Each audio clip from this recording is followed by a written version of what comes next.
The views, comments, and opinions of the following program do not necessarily reflect those of Morris Media Studios, MorrisMediaLive.com, or its affiliates. Listener discretion is advised.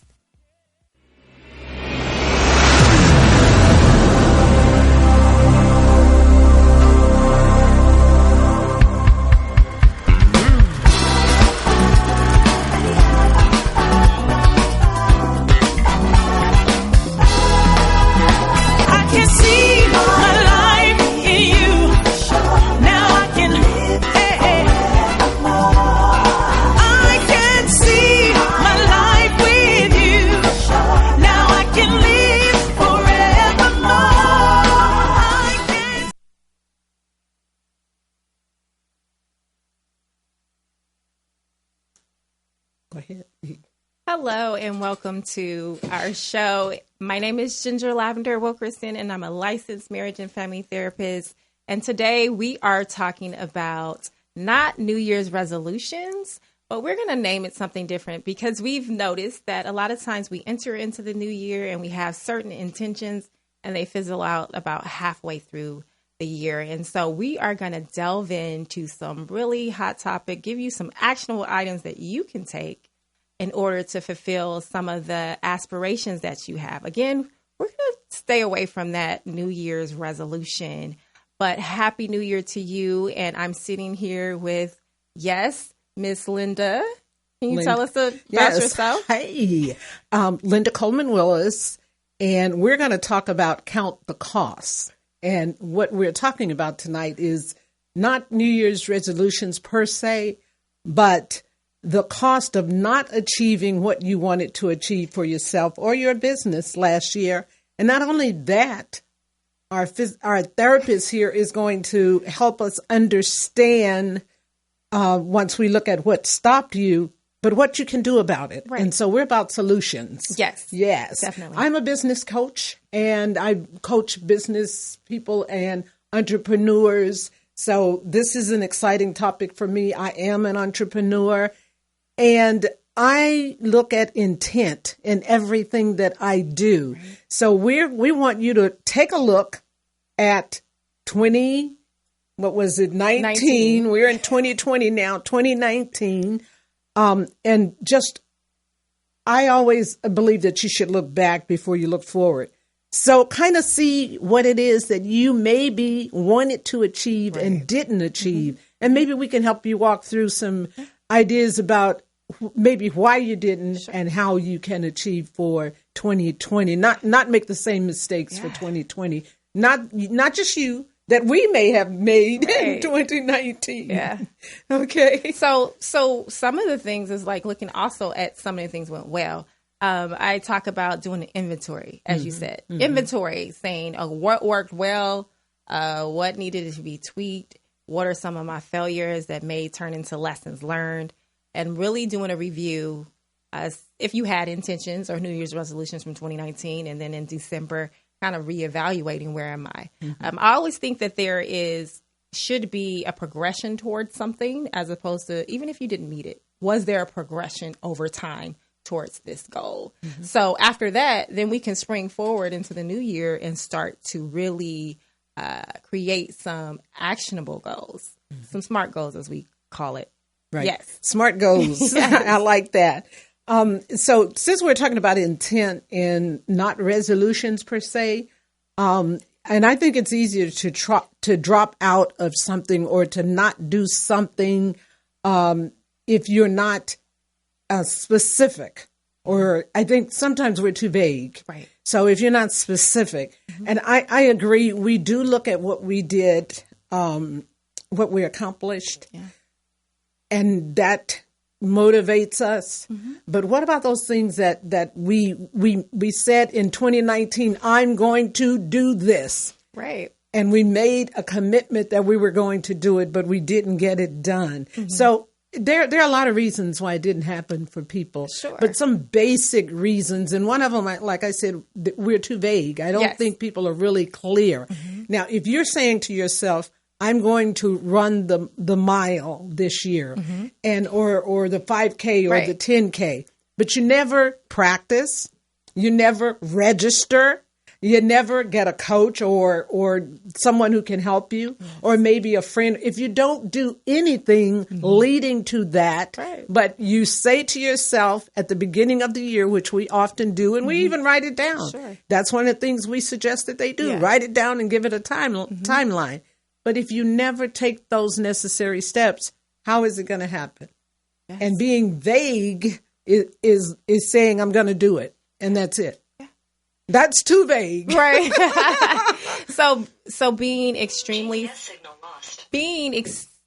specific in terms of where you want to go with your goal or your intention.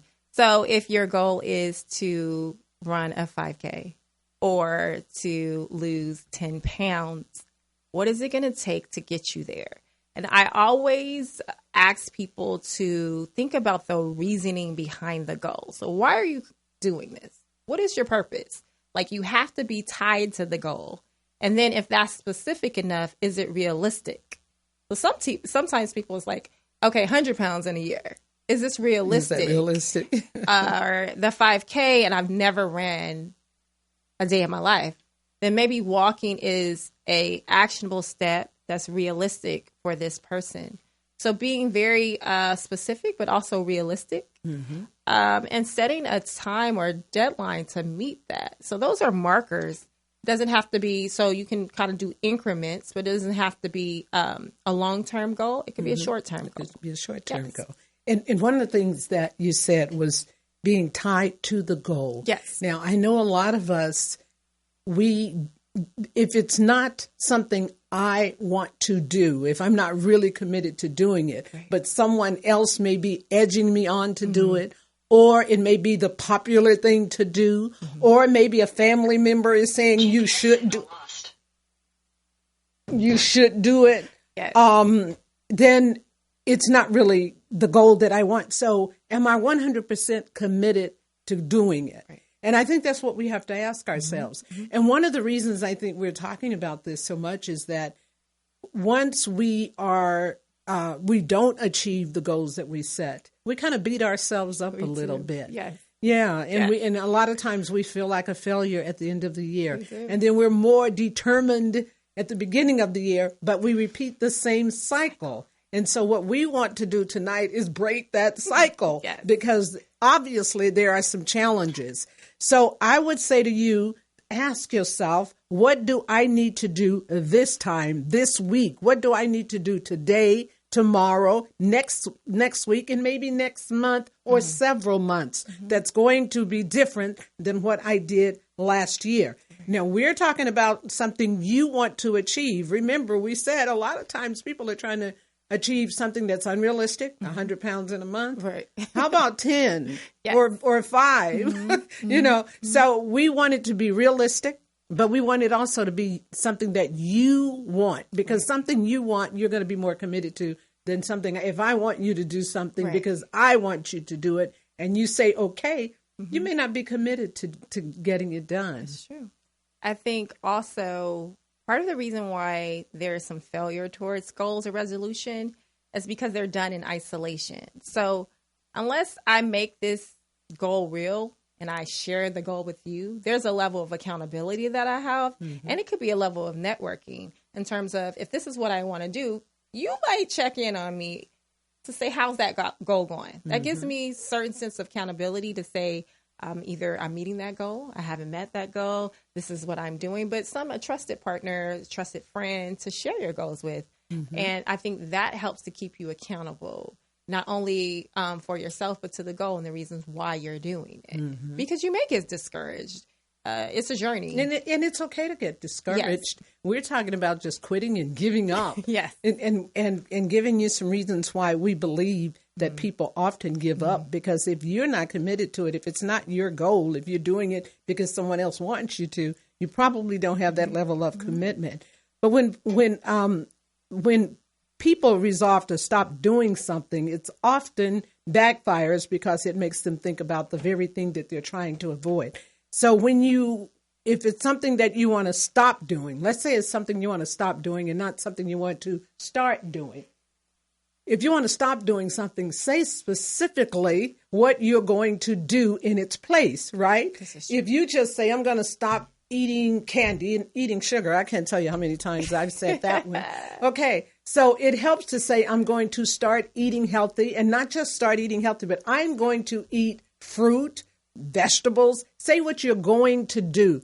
Because if I say, this is blue, but I'm going to stop looking at blue, all I'm thinking about is blue, right? Right. But if I say I'm going to wear red, I'm focused on red, not stop wearing blue, start wearing red. Right. So it's the same concept, I believe, when you're trying to change something for the better.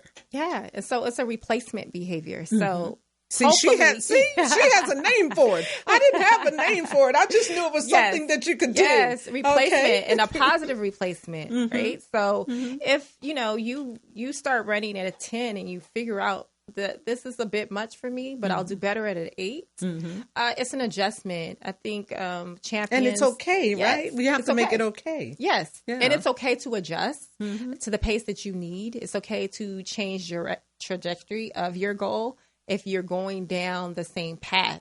I just want to kind of segue into a little bit of why people sometimes get sidetracked in their goals. Because sometimes life just hits them. And so I had all intentions of being, on this fitness track, on this financial track, and I had a loss in the family. Or I had a child who's in the hospital, but that life just gets in the way. And so sometimes it's hard to kind of experience bouts of depression or anxiety, and then get back on the track. So sometimes it's like, how do I get back on track and not let that detour get me off the course? Well, I think if there is a life-changing situation, I think you should allow yourself to deal with it. Right. You should allow yourself, and don't beat yourself up. Don't feel guilty. Allow yourself to deal with it. As a matter of fact, I think that we should take breaks. We should do things. I'm an entrepreneur. I work really hard, and most entrepreneurs I know work really hard. But I also play hard when it's time to play. Right. I was out of town for the whole week, the Christmas week, and I had someone say, I called you.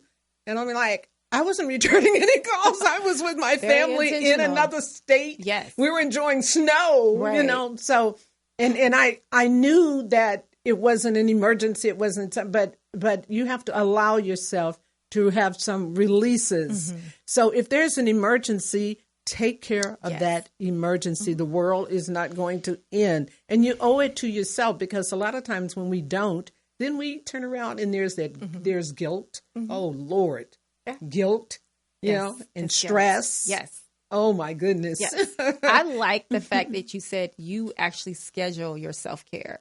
You schedule your time off. And you don't let other energies to kind of intersect in that. Right. And I think that's important, that you have the opportunity to not only set, some goals for fitness, financial, family, but some personal goals that include self-care. That's right. And then blocking that energy that, so that you can rejuvenate, get your energy back, so that you can then continue down the course of the goal that you have set. So I think that's amazing, because and plan some mental exercises or some mental something where you're not thinking about what you should be doing. Sure. Yeah, because our thoughts, and you're the expert here, a lot of our thoughts create the stress and the problems and the challenges that we have in our lives, because we're thinking it. I'm not doing it, but I'm thinking it. I'm not on the job, but I'm thinking about it. I'm not doing what I'm supposed to do, but I'm thinking about it. So how do we deal with that? Those thoughts that are just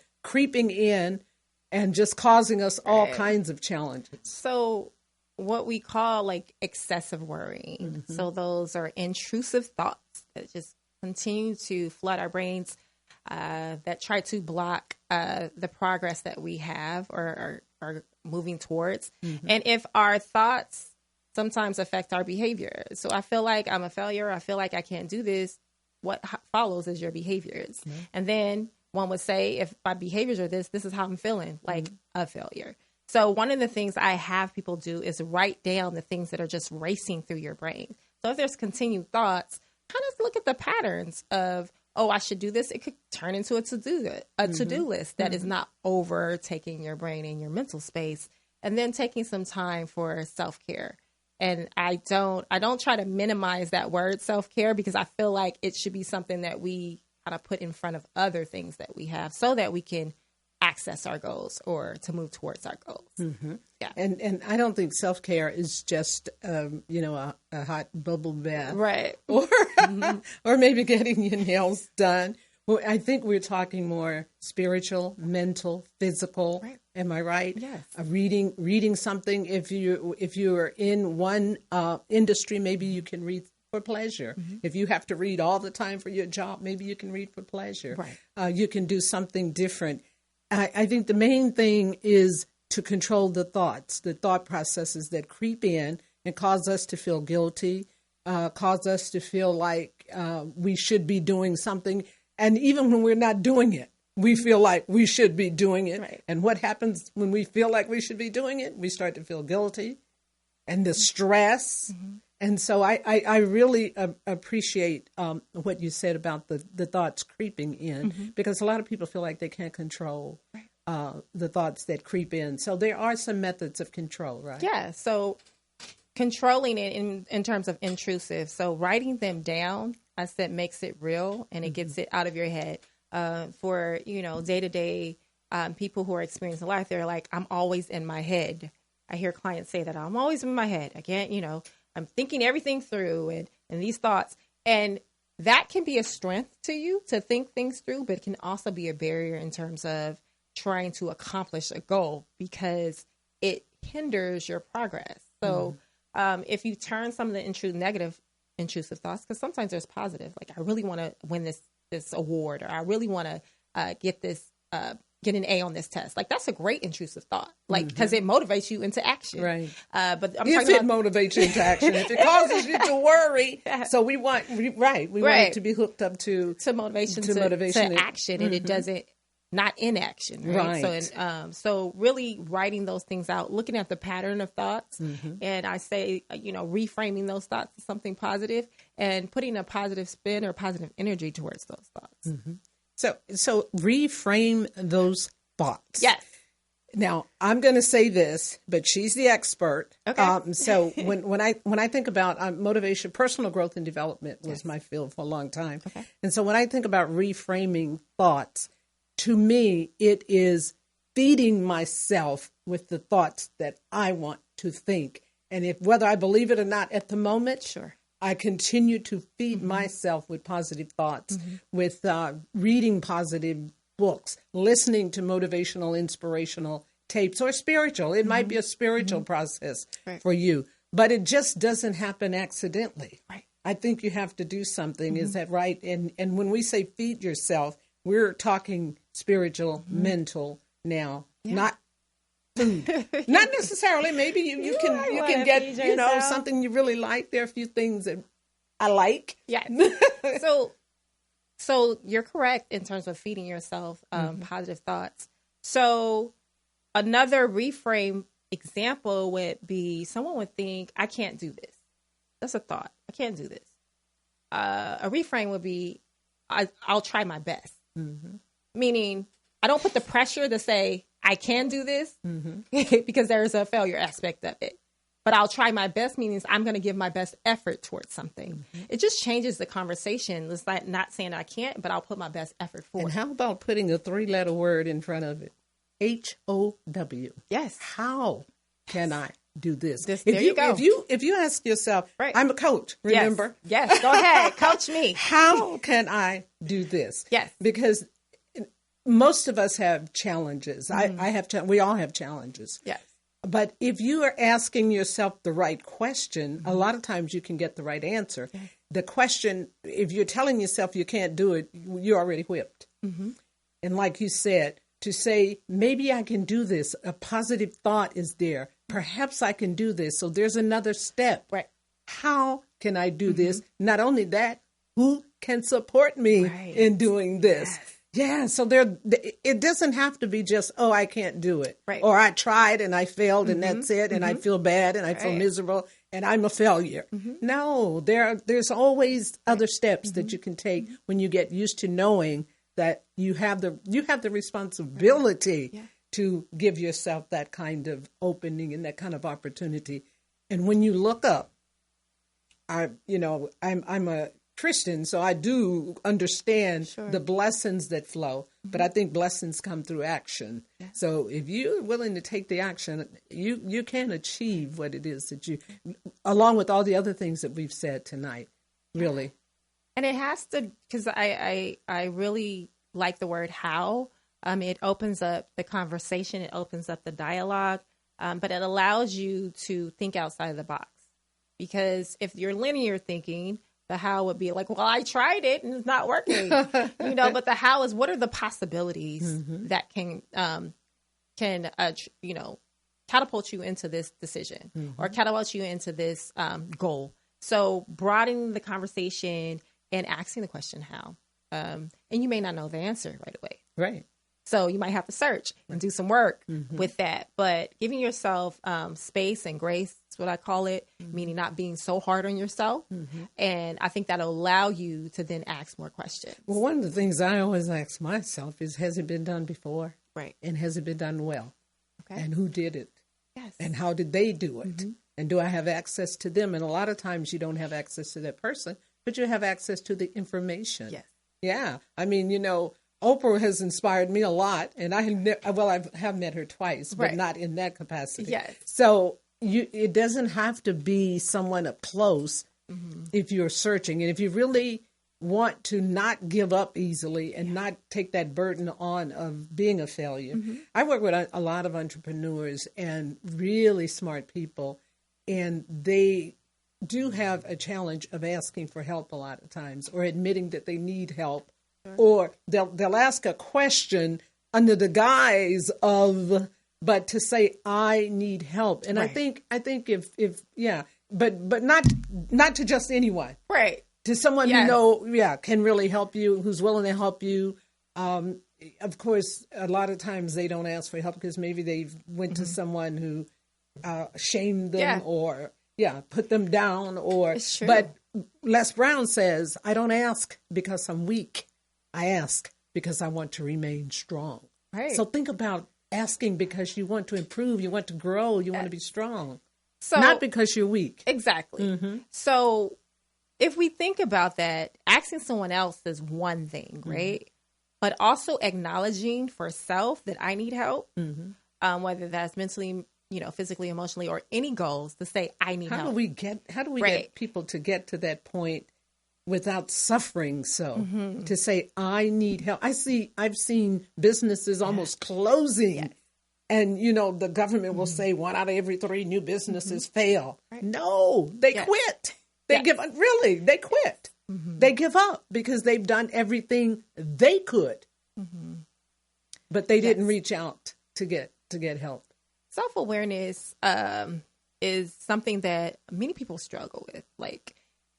And again, I say writing things down helps you to bear witness to the actions that you have. So if I have failed 10 times and I didn't write it down to kind of analyze, I would see, hey, what I'm doing is not working. And that's a physical example. So it's I need help. What are the next steps? But to be able to look at, relationships and maybe where I've failed, or look at, parenting or business relationships or entrepreneurship, and see that a failure is an opportunity for learning and an opportunity to say, I need help. I think it's one of the, actionable items that I tell my clients to look in the mirror, literally look in the mirror and tell yourself, I need help. So if that's not encouragement to say you need help, it helps to kind of validate that experience that you need help. And then the next steps is who or how. Yes. So it's a big step to acknowledge, even if you're looking in the mirror, to acknowledge that I need help and to really take that next step of doing something about it. Yeah, for a lot of people who have addictions, if you think about addiction and addictive behavior, usually takes someone to go get to rock bottom, is what we call like, no resources, really the bottom, to realize that they need help. A lot of times I try to help clients, like, you don't have to get to the bottom to actually acknowledge you need help. Right. And so that's the thing, is that people want to fail 100 times before they realize, I can't do this by myself. And we want them to kind of acknowledge that sooner. And I think connectivity, sharing your goals with people, and people say, you know what, I actually have a solution to that, or I can help you with that, or have you tried this? So like reaching out and not keeping it to yourself, I think, is another thing that people can do in terms of setting goals. And I think if you are, if you're a little touchy about asking, surround yourself with people who are doing what it is you want to do on the level you want to do it. And they are sharing. There are lots of organizations, associations, people. You can walk in and you can get information, seminars, trainings, workshops, books. You can get the information and absorb it that way. And then maybe that'll give you enough courage to ask. But if you don't want to ask, because I'm telling you, I see people that will not ask. Right. They're bright people. They are hardworking people. And I guess they think they're not supposed to make a mistake or not supposed to fall down. But it is always easier to get up when there's someone else there with a hand to help you up. So I don't know exactly how to get people to understand that, or to do it, I guess I should say. I think maybe they understand it, but it's not a sign of weakness. It's not. No. So that's a reframe, right? A reframe of a thought. That's it, reframe. We need to reframe. So it is not a sign of weakness. It's not a sign of weakness, but you said it's a sign of... Say that again. I want to be strong. I want to remain strong. Right. You're weak if you don't, actually, and you just fall down, and then you don't want anyone to know you've fallen down, and the business go out of business, or the family falls apart, or you're walking next week because the car is gone, whatever it is. And it shows, the weaknesses show up anyway. Okay. So it's not a sign of weakness. Right. It's an opportunity to become stronger. Right. To be strengthened. Yeah. Yeah. So did you guys hear that? Yes. It's not a sign of weakness. It is actually a sign of getting stronger and wanting to strengthen what it is that you have. So I call it also is like inventory, gap analysis. What's not working? Or, acknowledging I need help. I'm not a failure. So I'm going to reframe that. It's an opportunity for growth, or an opportunity to strengthen myself. So even that trajectory and changing that language helps people to kind of think things through differently. So I'm glad you brought that up. Yes. And in my own life, just stepping out from corporate and becoming an entrepreneur and knowing what the odds were, and hearing a lot of people tell me how I was going to starve. And I won't sit here and say to people that it's always been easy. Sure. But there have always been people there with information, with a hand, with pointing me in the right direction, giving me advice. Sure. I mean, there's always people there. When they see that you're out there and you're on that trail and you're trying, there's always been someone there. Yeah. And so I think you have to have enough umption or gumption or whatever the word is to step out, to put yourself out there. And don't feel like you're weak, or that you...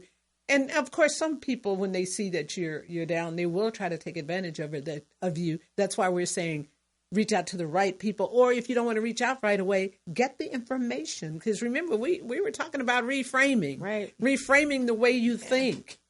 So, and in the light of information, there's so much information out there. Yeah, there is. Technology has really catapulted the generations to have literally any information you want, palm of your hand.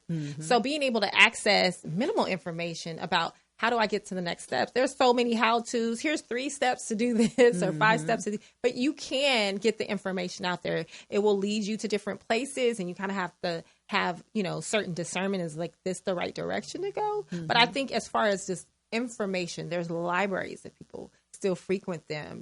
There's online resources that people can gather. And then you talked about what works and what doesn't work, or who are the people who are doing what I want to do and really following that path if it's for you. So there's resources out there. I think it's reframing, it's accessing resources. maybe connecting if you feel like you have somebody that you can trust to keep you accountable for your goals. Oh, definitely. Yes.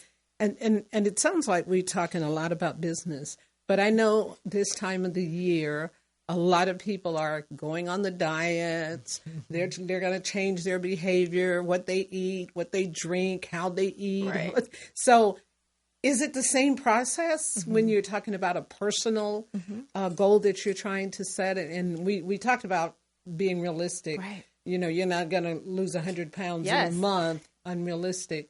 But we're realistic and we want to do it. Right. So the process of attaining a goal is the same.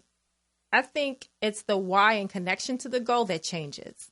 So sometimes people are very successful in business. They're very successful in raising families. But then when it comes to that personal self-care, their work ethic just shatters. And that's like could be a deeper issue on how can I be able to give to other people and set goals that are like kind of more external versus an internal goal. So I think the process is the same, but I think people's connection to the goal shifts and change depending on the things that they've gone through in life.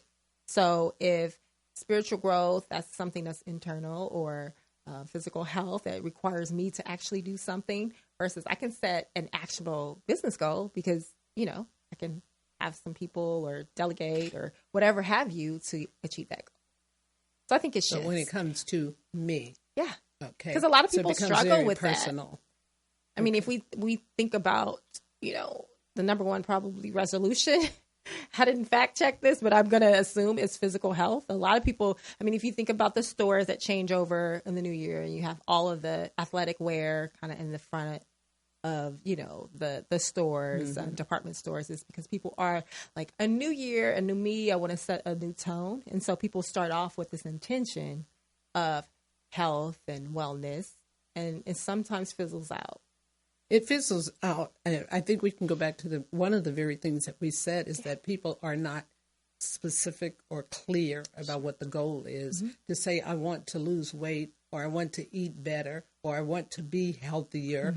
Those are ideas more than goals. Yeah. A goal is attaching a time frame, a definition to say, I want to lose weight. So in that goal, there are certain barriers that comes to goals. Okay. So even when you write your goals out and your intentions, so a barrier could be that I love pizza or I love junk food or candy and my office always has it. That's a barrier. Okay. So we have to plan for some of the mishaps as much as we plan for our success. So I need to plan around the barriers. Right. So if that's, you know, a goal, if there's I want to move my business forward, but the barrier is financials or backing. Okay, what am I going to do to support that? Or how will I interact if this happens? So I think we have to plan for it. Yeah. But once you have said how, then you start looking at how, or you should start looking at how, because if you don't, you build excuses. So there's pizza in the office every day. What should you do? Yeah, what should you do? How do I get around not having? I'll think about the cookies I had at lunch today with this big platter sitting on the table. Yeah. And I would not go and buy them, but I ate 3 because they were sitting on the table. Right. Okay. So that was something I allowed myself to do. But if it was a really big problem, then what am I going to do when they bring the cookies to the table when we finish our lunch? So I can look at that ahead of time and say, well, these are the things that I'm going to have a snack. Planning. In my planning. Right. You plan. Because if you say, I'm going to do it, and you make no opportunities for you to be in control and make the decisions on when you're going to do it, how you're going to do it, who you're going to do it with, if you don't know how to do it, where you're going to get everything. Right. Yeah. So part of that is, so there's the goal, there's the plan, and then there's called self-discipline. So that's that thing. Is there any such thing as self-discipline? There's a thing called self-discipline. There is. In which we have to. No, I'm kidding. Right. It's training ourselves to be disciplined in a certain area. It is a muscle that some people have to continue to exercise because they know Define self-discipline. So discipline is meaning persistent action over time. Okay. And that I am going to do that no matter if there's a barrier, there's a consequence. And if I slip up, don't beat myself up too bad. No. Get back on the track. Yes. And that's the contingency plan. That's the contingency So having a plan. contingency plan that said, if I get off of track, okay, this is what I plan to do to need get a back. contingency plan. You have to have one, Okay. because it creates, it helps you not have an out. Mm-hmm. So a lot of times if I failed. Okay, I lost my goal. But nope, got that contingency plan that if in the event I do fail, I'll allow myself some grace to get back on track. So we're throwing away fail, because Yes. if you have a setback, There you go. Here's less again. A setback is a setup for a comeback. See, We don't fail. We don't fail. But there you go. So that's the reframe thought, right? I said failure. It was like, nope. Yeah, It's a setback. No, it's a setback. Right. And it's a setup for a comeback. There you I'm go. giving Les credit. Now, he was my mentor as far as personal growth and development is concerned. So, but with that, you had some form of mentorship to that, right? Mm-hmm. Oh, yeah. To help you get to the point. And I think a lot of times if we have goals or intention, we should tie that to some sort of mentorship, whether that's someone physically or that's an inspirational person that we have in our lives. But there's a mentorship aspect, some sort of accountability as well. But that's good. If it's no other reason than to hold you accountable. Right. Yeah. And especially if you've been on again, off again, on again, off again, and you believe you can get on again and won't be off again, then that's an indication that you need something more, right?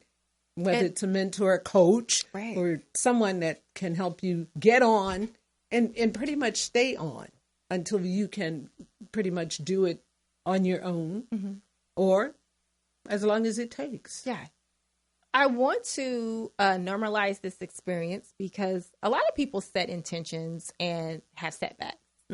I think if everyone set a goal and reached it and met the goal with 100% success rate, a lot of us would be out of business in our personal lives, right, or in our professional lives. But that's life. Life is designed so that you can grow and you can learn. And I think if you reframe and say, I'm learning from this process, I know what I'm going to do next. I think that's the biggest thing, is that there's a lesson learned to a setback, and then you can have a comeback.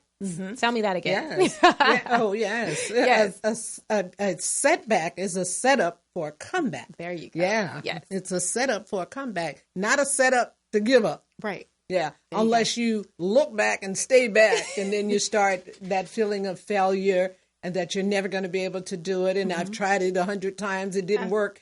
Why would it work 101 times? Right. So your comeback needs for you to reach outside of yourself, outside of what you've tried, outside of, and not get that, what did you call, you have to reframe those thoughts. There's no failure. No. There's no failure. Just a setback. Just a setback. Yeah. Don't allow yourself to believe that because you haven't done it to this point, or you haven't gotten it done to this point, that you are a failure. Yeah. Because actually the person is not a failure anyway.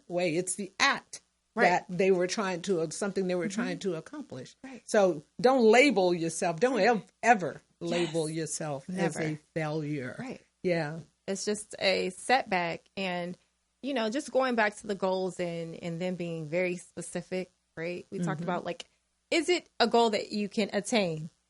And that's only something that you can answer. Thinking about your past. And so the inventory of last year, and whether or not this is a realistic goal for 2020, or is this a 2-year goal? And really looking at, is it realistic and is it attainable? Well, talking about is it realistic for 2020, we have to talk about another word. What's that?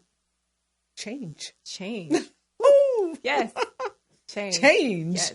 Yeah. Because I know it's really difficult for a lot of people to really understand that change is happening. It's happening quicker. It's happening more often. Right.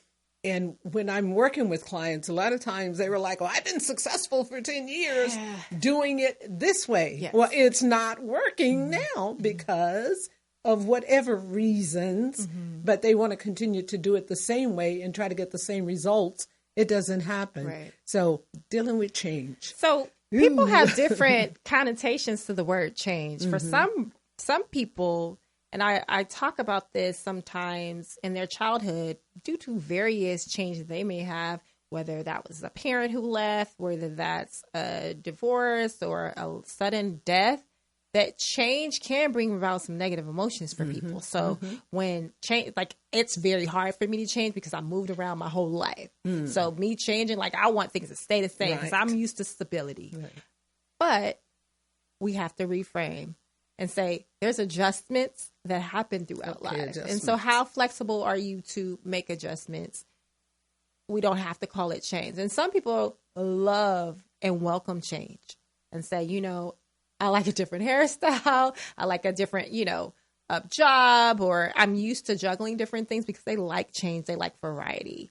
So it just depends on the person. I think if they assign different connotations to the word change itself, but it's inevitable. It's what something about that spiritual, realizing the things that we can change and the things that we have no control over? So, because I think a lot of times, like you were saying, on that personal side, we may have some control there, but change is going to happen, and we have no control. Right. So it says, the things that I can control and give me the wisdom to know the difference. Yeah, so it changes, and it's happening quicker. Yes. I remember a couple of years ago, I had to hire myself a coach so I could get to another level because so much change happened.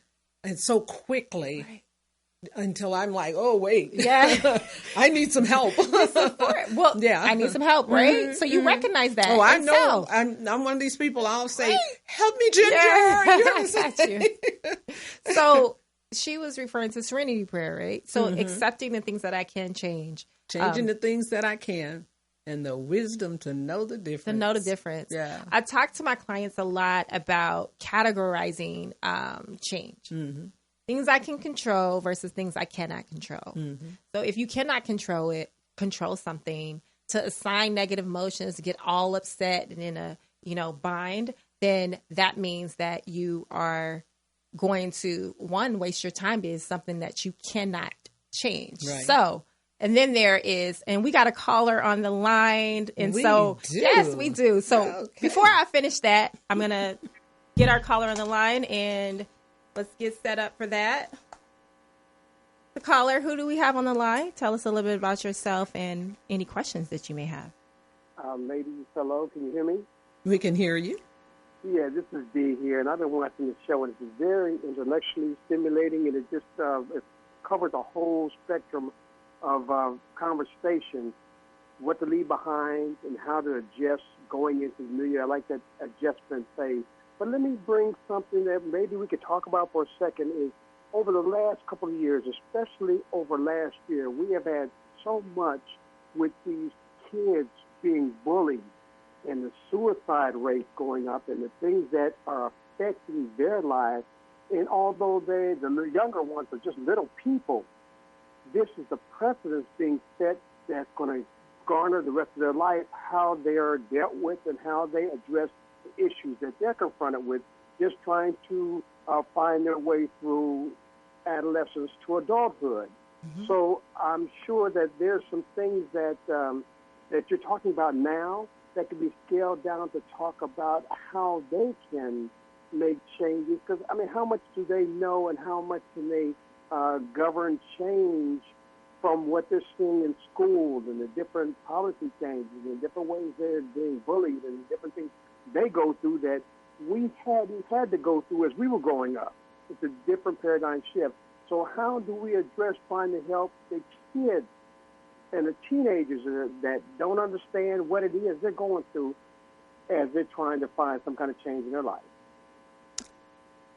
Well, I would think that the training has to start with the schools, the parents in the home, because what I have found, Dee, is that a lot of kids are on the internet unmanaged. Parents don't know what they're doing, what they're looking at, what they're listening to, what's going on in their lives because of technology. So I think it has to start with the parents, number one, and with the schools. When a kid reports being bullied, they can't take it lightly. You know, a parent long time ago would say, fight back or pick up something and hit them, or something like that. But it's much, as you said, it's much more serious because a lot of times they're bullied in school and out of school through the internet. Mm-hmm. So I have a real challenge with parents that allow kids to be on the internet unchecked. They have no idea what's going on.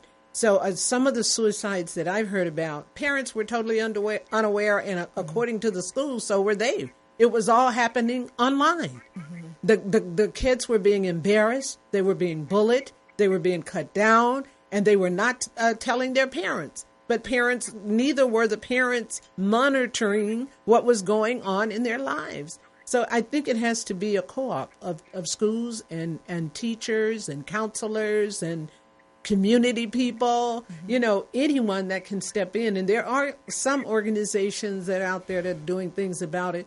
But those kids need to be monitored online, and they need to be. I don't know what the answer is for at once they're bullied. Yeah. So I mean, statistically, it's the second leading cause of death. With suicides within teens. 12 to 18. 12 to 18. And it's getting younger as the years end. And we were kind of sharing about that earlier in terms of younger kids who are committing suicide or completing suicide. And so I would say that if you think about a teenager, their brain is half developed. Mm-hmm. So their ability to reason or to think about things differently is not fully developed, or to ration. So a lot of the times the bully comes from a really impulsive. If you're different, you're bullied. Mm-hmm. If you're not with the crowd, you're bullied. Like there's so many things that if you don't try to fit in with the crowd, you're looked at as different and you're bullied. And so I talk a lot to parents about acceptance and teaching acceptance to their children, because if you're different, you're considered someone that I can pick on. If you're not as astute, if your financial backings isn't the same, you're bullied. Mm-hmm. And so sometimes just that acceptance, because we want to be if you don't look a certain way, you're not accepted. Mm-hmm. So teaching acceptance to children, and that's in grade school. Also, you talked about the schools. I feel like there should be a curriculum that is attached to social emotional learning. And I say that because we need to teach our kids, as much as we talk about math, science, social studies, history, we should be talking about social issues and how to manage our emotions, because that's not a curriculum. That's not a core curriculum in the state of California. They got core curriculum now. And I feel like it should be a course in school. Mm-hmm. How do I manage my emotions? How do I communicate when I'm upset? I think these are like life skills that should be taught and brought into the schools. So that's, I agree. Life skills should be taught in school, but I still just think that the teachers and the parents are shrinking their responsibilities to these kids, especially when you have kids as young as 13 committing suicide because they are targeted online. And parents will stand there and say, well, I didn't know. Your kid's online 8 hours a day. Come on. Right. You can't just let them be out there. And bullying is not the only thing they're susceptible to when they're online like that, unmonitored. Yeah. Okay. So I think what you said about providing the kids with the skills, maybe giving the teachers and the administrators in these schools, because if a kid go to a teacher and say I'm being bullied on the playground, they'll probably call the guy or kid who's doing the bullying and say stop, and that's it. That's the end of it. Or the kid who reports the bully is bullied even more because he reported it, nothing was done. And the kid is bullied even more. So it is a serious problem, and I'm glad you brought that up, especially with Ginger here, because to be able to look at both sides of it and to know that there is some help that could be given to the kids as well as their parents and the schools. So yeah, parameters, because you talked about that in terms of knowing what your child is being exposed to. And certain signs to notice about a child who's extremely depressed. So if you're thinking about, they start giving away their prized possessions, or they are decreased mood, they are isolating, they don't want to be around family anymore. That is indications of depression. And this is over a period of time. So let's say 2 weeks or more. And so they begin to delve into deep depression. So noticing that from parents and school staff. But what happens when people actually complete suicide is that there's an increased energy. It's an increased energy that now I'm ready to do it.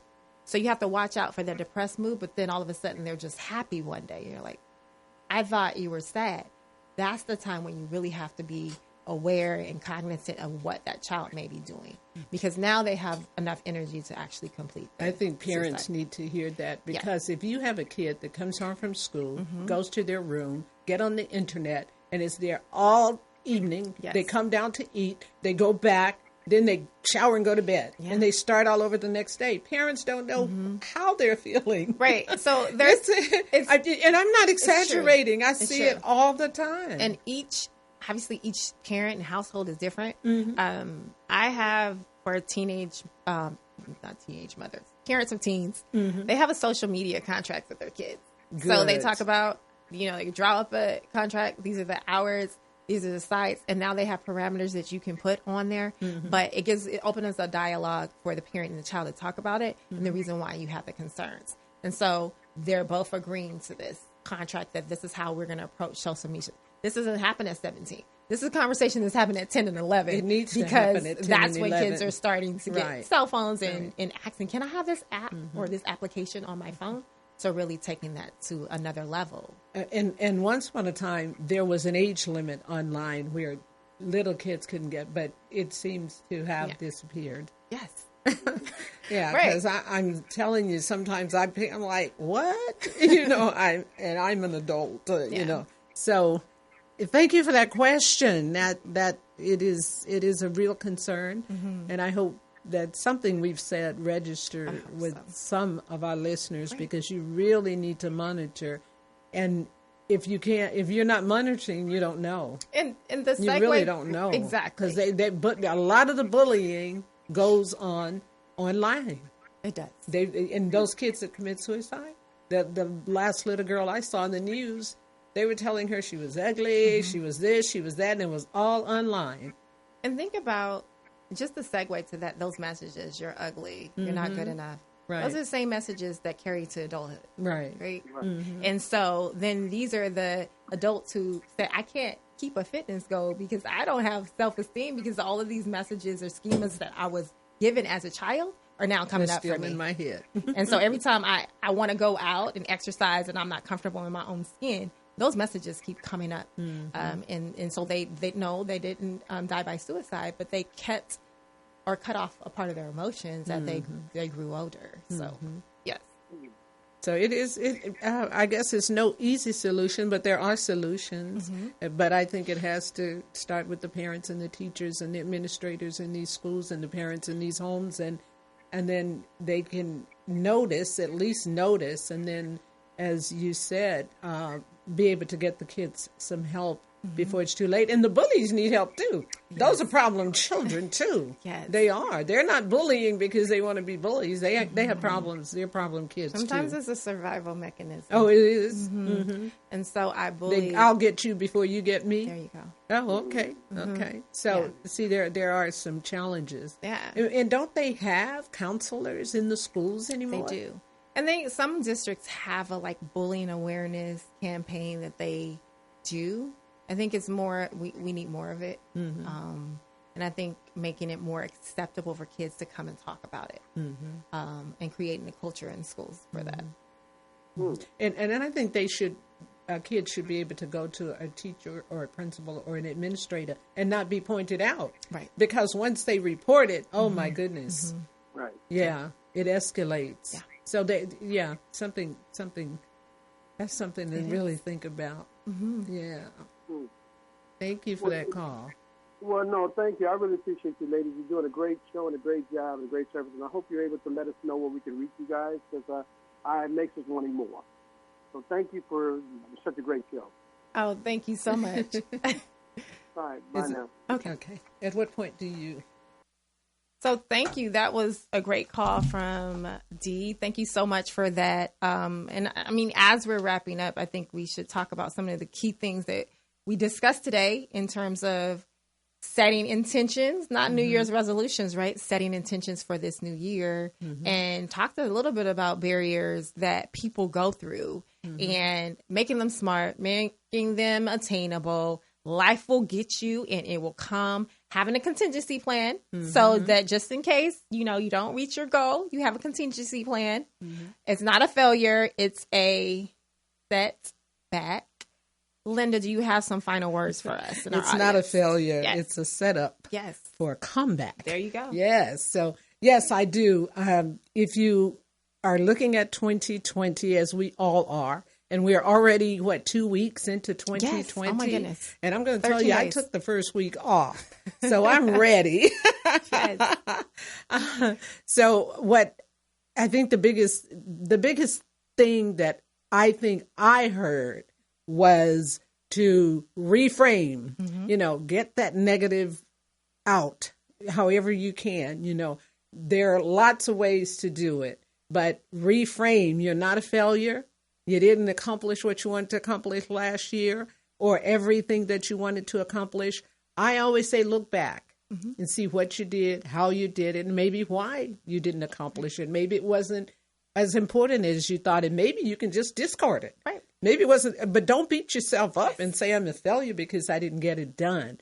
But then you're going to look forward and you're going to decide what it is that you want to accomplish. And remember, we're not just going to say, I'm going to do this. I'm not going to run the 10K or 5K, but I'm going to, number one, what are you going to do? Maybe you're going to get the sneakers first, and then you're going to get the whatever it is you need to wear, and then you're going to find a team of people who's going to run with you and encourage you, and then you're going to exercise or whatever you have to do, and then you're going to put it on the calendar, and when the day comes, you're going to run the 10K. But if you just say, oh, you know what, I'm going to run a 10K this year. You got to have chances are, right? You're not going to run that 10K this year or next year either. So we want to know what you're doing. Please log on. You can contact us at 323-293-3375. It's been a pleasure with Linda. We hope to see you next week. Have a great day. And YouTube, Morris Media Studios. Thank you.